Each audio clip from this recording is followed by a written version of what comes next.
Жер бетінде судың азаюы құнарлы топырақтардың жойылуына алып келеді. Бірақ Эрнест Холмс құрғақ далада егістіктерді қайта жандандыра алатынына сенеді. Бірақ бұл үшін су керек. Бір күні Эрнест пен оның ұлы Джером құлыптарды бұзып, оның құдығын ашып жатқан екі ұрыны байқап, біреуін аяусыз атып өлтіреді. Екіншісін тірі қалдырмақ болған, алайда соңында оны да өлтіруге мәжбүр болды.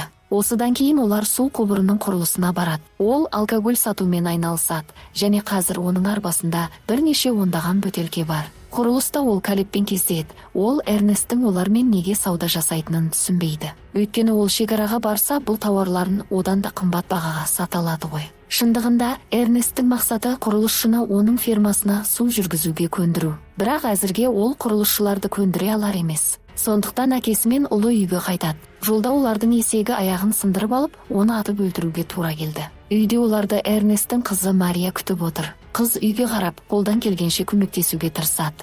Киімді сығылған ауамен жуып, ал ыдысты құммен. Кеш батқанда ол үйден қашып шығып, сүйіктісімен кездеседі. Таңертең ол ұлымен бірге жергілікті аукционға барып, робот мул сатып алуды шешеді. Бұл шараның ұйымдастырушысы жергілікті кәсіпкер. Эрнест робот мулды қомақты ақшаға сатып алды. Аукционнан кейін олар Эрнесттің әйелінің жағдайын білуге барады. Әйелдің денесі паралиштеніп қалған, тек экзоскелеттің арқасында ғана аман қалып жүр. Жолда олар жанармай бекетіне тоқтап, таза су сатып алады. Сондағы жағдайы төмен отбасылар оған баласын ұсынып су сұрайды. Сөйтсе, Робби баласын сатып, кішкене де болсын байлықта өмір сүруді қалайды екен. Ол Роббидің отбасына бірнеше литр су беріп, баланы ешкімге сатушы болма деп кеңес береді. Үйге оралғанда Флем келіп, оның робот муласын жалға беруді сұрайды. Эрнест беруге дайын, егер ол әкесі келісімге қарсы емес екенін растайтын құжат әкелсе. Флемнің кетуден басқаға шарасы қалмайды. Ал кейін Эрнесті мен Джером бұғыларды қолған түсіру үшін қақпан қазады.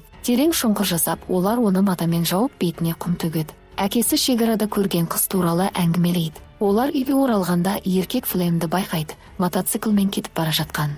Ол қызының Флеммен кездесіп жүргенін түсініп, Мэриға ашуланады. Қызы оның айтқанын тыңдамағандықтан оны үй қамаққа қамап қояды. Терезені шегелеп біткен кезде шыдай алмай, бөтелке спиртті алып, бірнеше жұтым жасау үшін сыртқа шығады. Келесі күні ол гараждың ішінен роботын біреудің ұрлап кеткенін көреді. Ол бұл Флемнің ісі екеніне сенімді. Сондықтан ол оның үйіне барады. Эрнесто оның құрылысшыларға тауға кеткенін біледі. Жұмысшылар тауда біреуді іздеп жүр, және олар Эрнесті көріп, оны есінен тандырады. Ол есін жинағанда, Калеб оны неге біздің спиртті ұрлап кеттің деп айыптай бастайды. Эрнест спиртті кім ұрлағанын түсініп тұр. Ол әрең дегенде олар босап шығып, мылтықтың көмегімен қашып кетеді. Тау ортасында Флемнің роботтың қасында ұрланған спирттермен бірге ұйықтап жатқан жерінен тауып алады. Ол оған қоқан-лоққы жасап, оны құрылыс алаңына апарып, барлығын мойындауға мәжбүр етпек. Алайда түске таман күн қатты ыси бастайды, оның үстіне оларда су жоқ. Жарты жолда Флем шөлін басу үшін спирт ішуді ұсынады.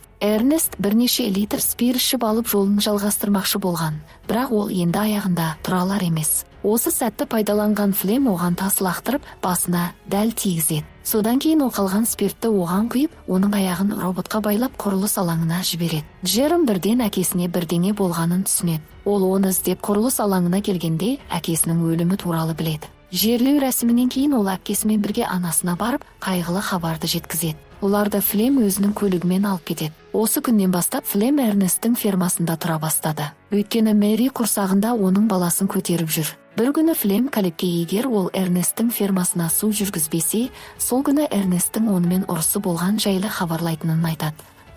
Ол Эрнестті өлтірді деген болжам бар, өйткені марқұмның қасынан оның пышағы табылған. Калеб бұл іс сотқа барса, өзін басты күдікті қылуы мүмкін екенін түсініп, оған су беруге келіседі. Біраз уақыттан кейін фермаға су құбыры тартылады. Флем жер жыртып, иегін егеді. Көп ұзамай алқап мол өнім береді, және Флем мен Мэри неке құрады. Біраз уақыттан кейін Флемнің әкесі фермаға келіп, жердің кепілге қойылғанын, және қазір банкке тиесілі екенін хабарлайды. Жігіт өз еңбегін сіңірген жерді банкке бере салғысы келмейді. Ол банкке қанша қарыз екенін беріп, ақша табатын жол іздестіре бастайды. Ол Роббиге баласын сатып алғысы келетін адамдарды тапқанын айтады. Түнде ол баланы алып, сатып алушы күтіп тұрған ауылға алып барады. Робби мен баланың анасы шетте тұрып, баланы қалай алып жатқанын көреді. Кенеттен Робби баласын сатудан бас тартып, өзінің тек бағасын білуге ғана келгенін айтады. Бірақ сатып алушылар оны атып өлтіріп, ал кейін Флемге оқ ата бастайды. Бірақ ол ақшамен қашып кете алды. Оқтардың бірі робот мулға тиіп, оның бағдарламасы зақымданып, ол өзінің өндірушісіне аттанады. Кейін Флем баланы сатқаннан түскен ақшамен ферманы сатып алады. Ал Джеромге оның робот муласын Роббиге бергенін айтады.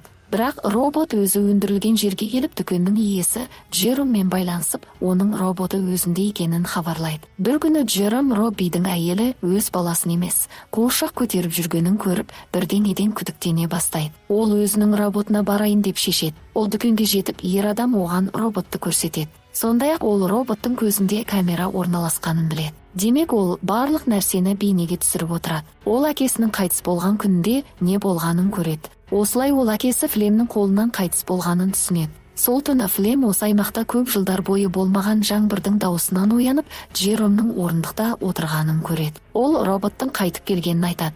Флемнің іші бір жамандықты сезді, бірақ оны көрсетпеуге тырысады. Аңшылыққа шыққанда Джером Флемді нысанына алады, бірақ оны өлтіруге батылы жетпейді. Түскі ас кезінде ол Флемге онымен Робби байланысқа шыққанын айтады. Флем ашуланып, оның сөзі өтірік екенін айтады. Өйткені ол өз көзімен Роббидің өлгенін көрді ғой. Дегенмен келесі күні ол фермада Роббиден хат алады. Онда ол Флемді кездесуге шақырған екен. Ол робот муланы өзімен ертіп, ол кездесуге шақырған жерге аттанады. Флем Роббиді шақырады, алайда күтпеген жерден қақпанға түсіп қалады. Нәтижесінде ол аяғын сындырып, басынан жарақат алады. Кенеттен ол жоғарыда әкесінің қаруын ұстап тұрған Джеромды көреді. Ол Джеромның барлық шындықты білетінін түсінеді. Ол өзін ақтауға тырысады. Бірақ Джером құрбанына мейірімсіз қарап, содан кейін оны атып тастайды. Үйге роботпен оралып, ол Мэриге ештеңе айтпады. Ал Мэри болса Флем жай ғана қашып кетті деп ойлап қалады. Джером анасын үйге алып келуді ұсынады, өйткені енді оларда оны асырауға